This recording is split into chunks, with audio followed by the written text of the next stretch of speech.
জামায়াত ইসলামের সাবেক সেক্রেটারি আজহারুল ইসলামের মুক্তির দাবিতে জামায়াতের যে বিক্ষোভ সমাবেশ, সেই বিক্ষোভ সমাবেশ কিন্তু এই মুহূর্তে একেবারে জনসমুদ্রে পরিণত হয়েছে।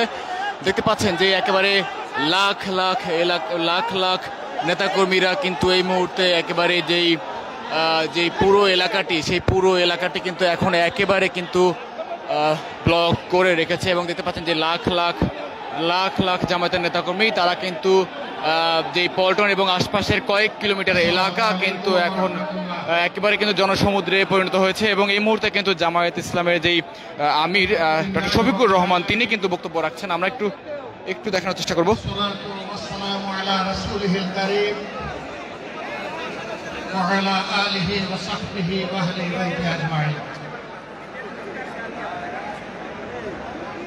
বাংলাদেশ জামায়াত ইসলামী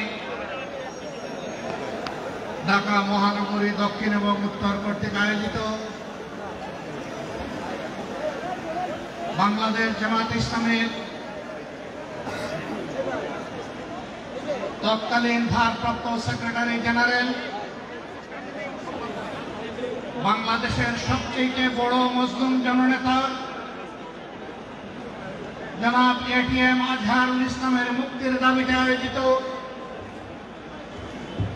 এই জনসমুদ্রের সম্মানিত সভাপতি, মঞ্চে বসা নেতৃবৃন্দ, আমার সামনে উপস্থিত ঢাকাবাসী, দেশ দুনিয়ার সুবাদে সংযুক্ত প্রিয় দেশবাসী, আমি মহান আল্লাহ রাব্বুল আলামিনের শুকরিয়া আদায় করার পাশাপাশি অত্যন্ত বেদনা ভারাক্রান্ত মন নিয়ে আজ আপনাদের সামনে হাজির হয়েছি। আপনারা সাক্ষী, 2009 সাল থেকে শুরু করে 2024 সালের 5ই আগস্ট পর্যন্ত বাংলাদেশ আওয়ামী ফ্যাসিবাদের কবলে ছিল। ফ্যাসিবাদ প্রতিপক্ষ সংগঠন হিসাবে তার প্রথম হিংস্র থাবাটি বিস্তার করেছিল বাংলাদেশ জামাতে ইসলামের উপর। সকল শীর্ষ নেতৃবৃন্দকে এক এক করে তারা বন্দী করেছিল। প্রথম দফা বন্দী হওয়ার পর প্রিয় সংগঠন এটিএম আজহারুল ইসলামের উপর সেই সময়ের গুরু দায়িত্ব তুলে দিয়েছিল।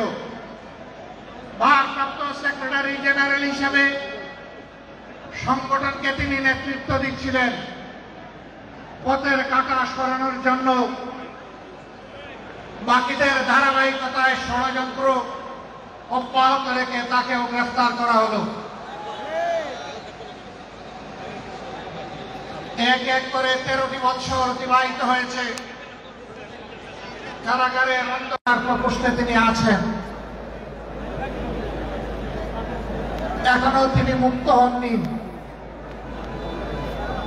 বাংলাদেশ ফ্যাসিবাদ থেকে মুক্ত হলো।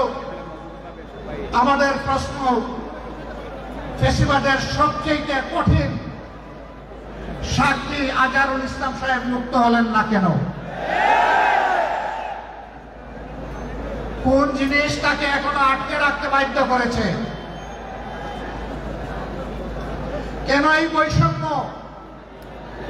আমরা তো নিজের থেকে অন্যান্য নেতৃবৃন্দের মুক্তির দাবি জানিয়েছিলাম, এই উদারতা আমরা দেখিয়েছিলাম, উদারতা আমরা দেখিয়েও যাব। কিন্তু আজহারুল ইসলাম সাহেব কবে মুক্তি হবেন সুস্পষ্টভাবে জানতে চাই সরকারের কাছে। আমরা তো চাইনি, কল্পনাও করিনি এইভাবে আমাদেরকে রাস্তায় নামতে হবে প্রিয় আজহার ভাইয়ের মুক্তির দাবিতে। আমরা বাধ্য হয়েছি। আমরা স্পষ্ট বার্তা দিতে চাই, তার মুক্তি না হওয়া পর্যন্ত এই সমাবেশ প্রথমও নয়, শেষও নয়, সমাবেশ, বিক্ষোভ, আন্দোলন অব্যাহত থাকবে।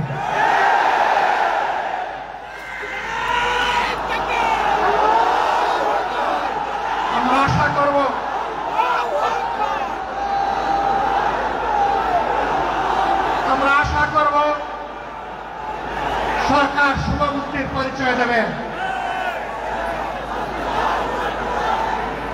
এক এক করে বাকি মজলুমদেরকে যেভাবে মুক্তি দিয়েছেন, সর্বশেষ মজলুমটাকেও দেশবাসীর বুকে মুক্তি দিয়ে ফিরিয়ে দিন। আর জীবনের যে 13টি বছর হারিয়ে গেল, এগুলা কেউ ফিরিয়ে দিতে পারবেন না।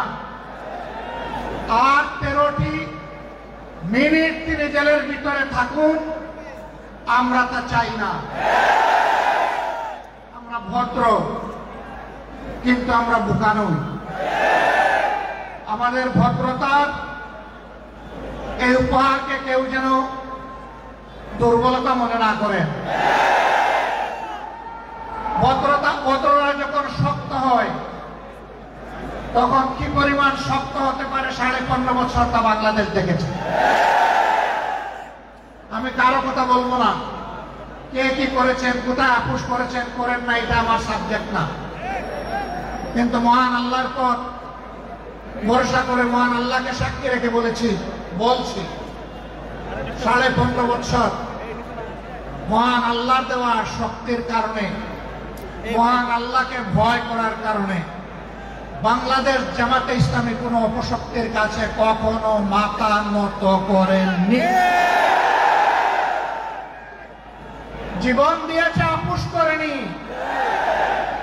বহু আপোষের প্রস্তাব আমাদের কাছে এসেছিল।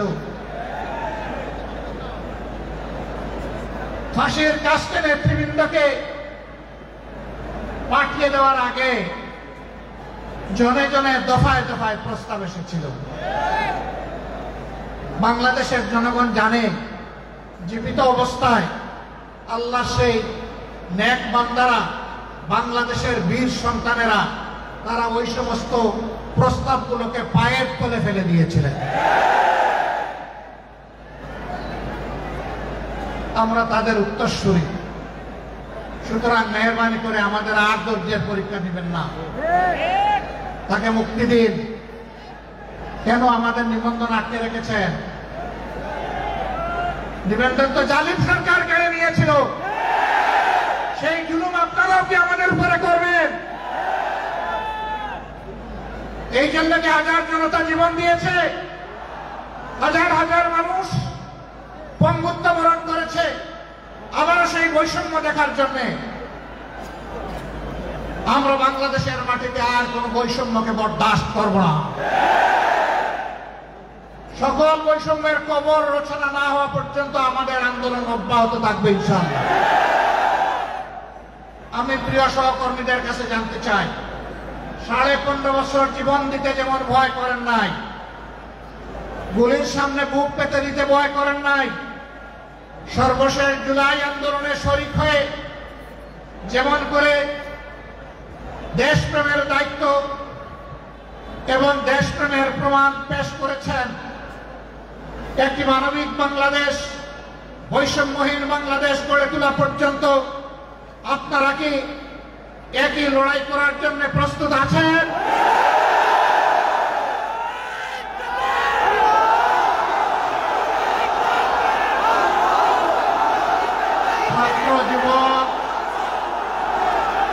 ছাত্র যুবক বন্ধুদের কণ্ঠে কণ্ঠ মিলে বারবার বলতে চাই,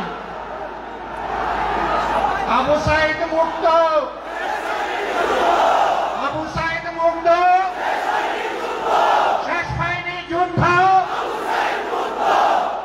এই যুদ্ধ চলবে ইনশাআল্লাহ। আমাদেরকে মেহরবানি করে কেউ নতুন করে আর চোখ রাঙাবেন না। ফেসিবাদের ভাষায় কেউ কথা বলবেন না, কথা বলবেন রাজনীতিবিদের ভাষায়। আমরা ওয়েলকাম করব, অভিনন্দন জানাবো, সমালোচনা করবেন, চুমু দেব, কিন্তু চোখ রাঙাবেন না মেহরবানি করে। এই সংগঠন কারো চোখ রাঙানোর পরোয়া করে না।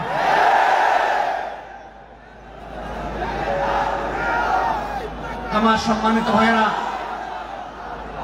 দেশের বিরুদ্ধে, জাতির বিরুদ্ধে অতীতেও ষড়যন্ত্র ছিল, ফ্যাসিবাদের পতনের পরেও ষড়যন্ত্র অব্যাহত আছে। এক এক করে আল্লাহ তাআলা সকল ষড়যন্ত্রকে ব্যর্থ করে দিয়েছেন। আমরা আশাবাদী একটা ঐক্যবদ্ধ জাতি আগামীতেও সকল ষড়যন্ত্র আল্লাহর সাহায্যে ব্যর্থ করে দিবে ইনশাআল্লাহ। তাই আমার শেষ আবেদন, আসুন দল মতের ঊর্ধ্বে উঠে আমরা সব ধরনের ফেসিবাদের বিরুদ্ধে আমরা রুখে দাঁড়াই। আল্লাহ রাব্বুল আলামিন আমাদের ভাই এটিএম আজহারুল ইসলামকে অবিলম্বে সসম্মানে আমাদের বুকে ফিরিয়ে দিন। তাকে মুক্ত বাতাসে শ্বাস নেওয়ার তৌফিক আল্লাহ তাআলা দান করুন। আমরা বিশ্বাস করি আসমান জমিনের মালিকের ইশারাই সর্বোচ্চ ইশারা, তার ফয়সালাই চূড়ান্ত ফয়সালা। আমরা মহান রবের দরবারে সেই ফয়সালা কামনা করছি। আপনাদের সকলকে আজকের এই আয়োজন সফল করার জন্য প্রিয় সংগঠনের পক্ষ থেকে আন্তরিক কৃতজ্ঞতা এবং মোবারকবাদ জানিয়ে আগত দিনের লড়াই সংগ্রামের রাজপথে আবারও সংগ্রামী ভূমিকা রাখার উদাত্ত আহ্বান জানিয়ে আমার বক্তব্য এখানেই শেষ।